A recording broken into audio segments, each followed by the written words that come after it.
Hello guys, happy Sunday. আজকে আবার চলে আসলাম একটা সুন্দর রান্নার ভিডিও নিয়ে, আমার মায়ের হাতের রান্না।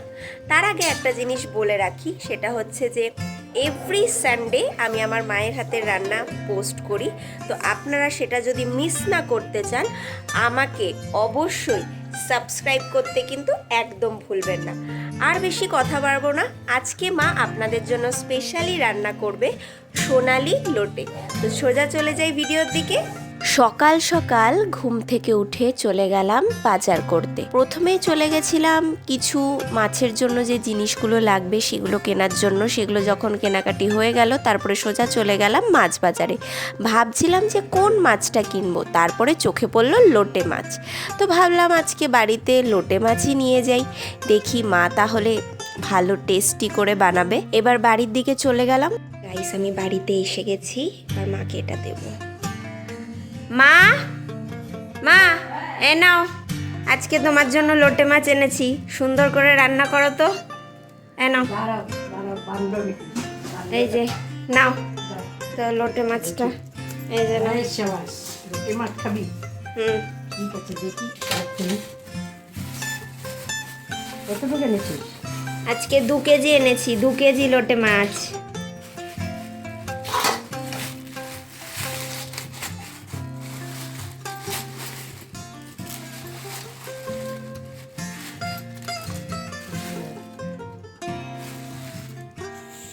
দেখো কত সুন্দর সুন্দর মাছ আমার মেয়ে এনেছে, খাবে লোটে মাছের ঝোল। ওর লোটে মাছ খুব প্রিয়, ভাজা করে দাও, আর কিছু চাই না ওর। এরপর লোটে মাছগুলোকে ভালো করে পরিষ্কার করে মা ধুয়ে নিচ্ছিল। তার আগে লোটে মাছের ছোট ছোট যে ডানাগুলো, মাথাগুলো, এগুলো মা কেটে নিয়েছিল। কেটে তারপর ভালো করে লোটে মাছগুলোকে ধুয়ে একটা জায়গায় রেখে দিচ্ছিল। এরপর ধুয়ে আনা লোটে মাছগুলোতে একটু বেশি করে লেবু চিপে দিয়েছিল মা। এখানে 2টো লেবু ব্যবহার করেছে, আর তার সাথে একটু নুন আর সাদা তেল, এগুলো দিয়ে ভালো করে লোটে মাছটাকে মাখিয়ে কিছুক্ষণের জন্য রেখে দিতে হবে। আমি এখানে 2 কেজি লোটে মাছ এনেছিলাম বলে তাই 2টো গোটা লেবু ইউজ করেছিলাম। এবার আপনারা আপনাদের পরিমাণ অনুযায়ী সেই বুঝে লেবু ব্যবহার করতে পারেন। এরপর মাখানো লোটে মাছগুলোকে 10-15 মিনিটের জন্য ঢাকা দিয়ে রাখা হলো। এখন বলে দিই এই রান্নাতে কি কি লাগছে। পেঁয়াজ, আদা, রসুন, টমেটো আর ছোট ছোট করে কেটে রাখা কাঁচা লঙ্কা। 10-15 মিনিট হয়ে যাওয়ার পর এবার মাখানো লোটে মাছগুলোর গায়ের থেকে একদম আলতো হাতে চিপে চিপে যে রসগুলো ভালো করে বের করে নিতে হবে, যাতে লোটে মাছগুলোর গায়ে যেন এই রসগুলো আর না থাকে।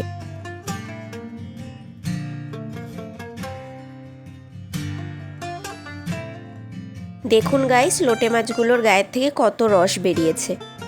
এবার লোটে মাছগুলোকে একটা অন্য পাত্রে নিয়ে প্রথমেই দিয়ে দেওয়া হবে গোলমরিচের গুঁড়ো, তারপরে দিয়ে দেওয়া হবে 2টো গোটা ডিম। এখানে আমরা 2টো ডিম ব্যবহার করেছি, আপনারা আপনাদের পরিমাণ মতো ডিম ব্যবহার করতে পারেন।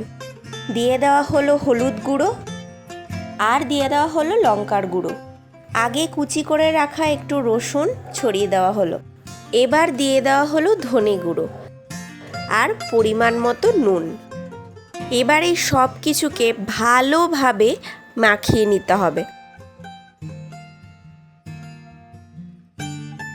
এরপর মাখানোর মাঝে দিয়ে দিতে হবে একটু কর্নফ্লাওয়ার, আর আবার ভালো করে এটাকে মাখিয়ে নিতে হবে, যাতে লোটে মাছগুলোর চারিপাশে এই কোটিংটা ভালো করে মিশে যায়।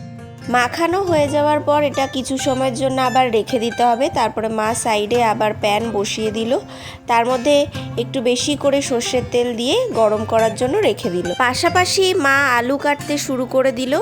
আলুগুলোকে আপনাদের লম্বা লম্বা করে একদম ফ্রেঞ্চ ফ্রাইয়ের আকারে কাটতে হবে।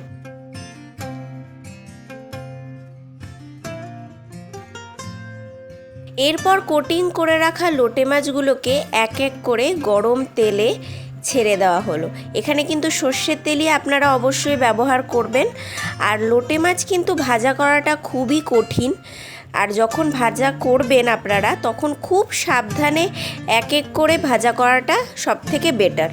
লোটে মাছটা উল্টানোর সময় কিন্তু খুবই সাবধানে উল্টাবেন, না হলে কিন্তু ভেঙে যাওয়ার চান্সেস বেশি থাকে, কারণ এই মাছটা প্রচণ্ড নরম হয়, তাই জন্য খুবই বুঝে সুঝে ভাজা করতে হবে।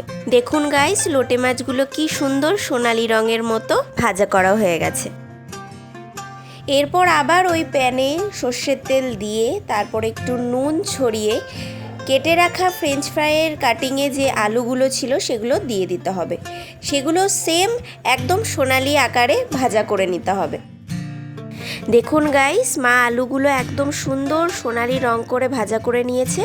এরপর মা এগুলোকে অন্য পাত্রে ঢেলে নিচ্ছে। এরপর আবার প্যানে একটু কালো জিরে ফোড়ন দিয়ে তারপর তার মধ্যে একটু আদা, রসুন, তারপর যে পেঁয়াজ কুচনো করে রাখা ছিল আগে সেগুলোকে দিয়ে দেওয়া হলো। এবার ভালো করে লাল লাল করে ভেজে নিতে হবে। এবার দিয়ে দেওয়া হলো একটু নুন পরিমাণ মতো, কারণ আগে অনেকবারই নুন দেওয়া হয়েছে। তারপর একটু চিনি। তারপরে এই সব কিছুগুলোকে ভালো করে একটু লাল লাল করে ভেজে নিতে হবে। হালকা লাল লাল ভাজা হয়ে আসলে তারপরে দিয়ে দিতে হবে কেটে রাখা টমেটোগুলো। এরপর দিয়ে দিতে হবে আবার একটু কুচনো আদা, তারপর হলুদ গুঁড়ো, তারপরে দিয়ে দিতে হবে জিরের গুঁড়ো, তারপর ধনের গুঁড়ো আর সবশেষে লঙ্কার গুঁড়ো। এরপর আবার এগুলোকে ভালো করে নাড়াচাড়া করে ভাজা করে নিতে হবে। এরপর সোনালি রং হয়ে আসলে হালকা অল্প জল দিয়ে দিতে হবে।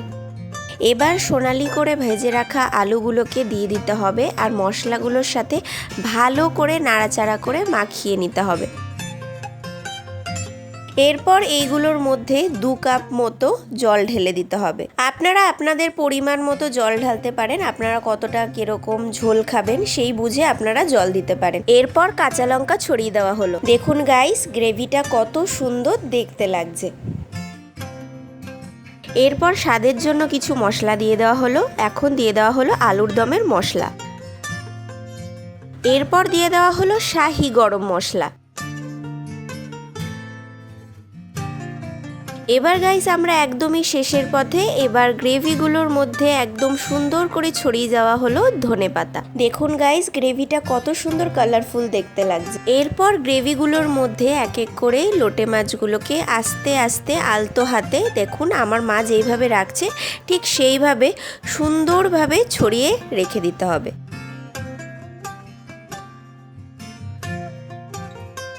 এরপর ঢাকনা দিয়ে 2-3 মিনিট মতো রেখে দেওয়ার পর আমাদের রেডি সোনালি লোটে। দেখুন কতটা দেখতে লোভনীয় লাগছে। তো আজকে আর দেরি করলাম না, বসে পড়লাম একদম লাঞ্চের জন্য। আজকে ছিল ভাত আর মায়ের হাতে লোটের তরকারি। মাছগুলো দেখছেন কত সুন্দর কুকড হয়েছে, মুখে তো যাওয়ার সাথে সাথেই আমার মেল্ট হয়ে যাচ্ছিল। এই রান্নাটা সত্যি অসাধারণ হয়েছিল। আপনারা কিন্তু ট্রাই করতে একদমই ভুলবেন না, আর কমেন্টে এসে ট্রাই করার পর অবশ্যই জানাবেন। তো সুন্দর সুন্দর ভিডিওর নোটিফিকেশন পেতে হলে আমাকে কিন্তু like, comment, share and subscribe করতে একদমই ভুলবেন না। আবার দেখা হবে নেক্সট ভিডিওতে গাইস, বাই।